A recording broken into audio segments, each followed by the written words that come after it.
And so that's why. Number 2 on the official Nativebirds list of movies of the decade, it is, of course, Fantastic Beasts: The Crimes of Grindelwald. This maybe seems a little obvious. You know, it's the hotly anticipated follow-up to the first Fantastic Beasts.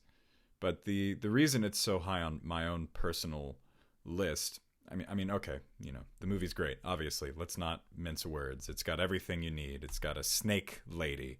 It's got unusually smooth, magical cats. It's got wizard racists who are led by, of course, the Depster. As it turns out, the crimes of Grindelwald are all hate crimes. It's got this twist thing. Probably the best thing about it, really, is how near the end there's this scene where a character comes in and explains this pretty crucial, I guess, plot twist, and then not 1 minute later another character comes in and says, actually, that plot twist is not 100% correct.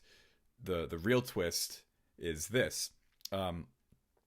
This sort of thing is actually a very rare narrative technique that the academic term for it, I think, is not hitting backspace. And I'm glad to see it finding a footing in storytelling outside of the Metal Gear Solid games.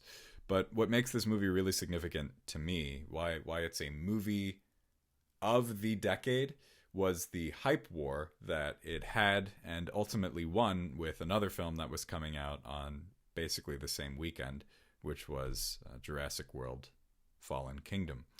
These movies had a lot of, you know, surface level similarities. They were both sequels to franchise-like revivals, so they both gave you that same kind of feeling of being lost in a pop culture hall of mirrors you can't escape from. They both feature Fantastic Beasts, whether that's dinosaurs or the regular kind of Fantastic Beasts. The crux of the rivalry, though, was really that the market for both of these films was basically identical. So people got very heated about it, very, very faction-oriented.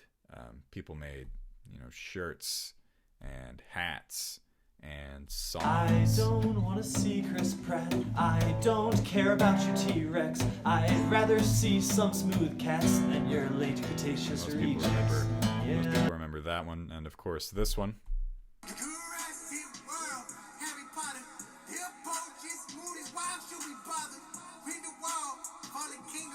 Yeah, but the whole controversy really came to a head with the protests. 2 months ago today it began, and this is what it looks like from the sky tonight. Masses of people taking to the streets here in New York City, and it was a day marked by this: arrests, chaos, and clashes with police. Dozens were carted off to jail. The start of a long day of clashes with injuries on both sides. All I know is Grindelwald would have never pepper sprayed me. Yeah. So what I think that whole incident taught us, in like the context of history or whatever, is that basing your whole life around the entertainment industry is actually a very meaningful use of your limited time on the planet. So, number 1 movie of the decade, of course, it's gotta be The Hobbit: The Battle of Five Armies. I have said this before. You truly cannot appreciate the depth of J.R.R. Tolkien's fantasy universe until you see Alfred of Laketown get catapulted into the open mouth of a cave troll and die.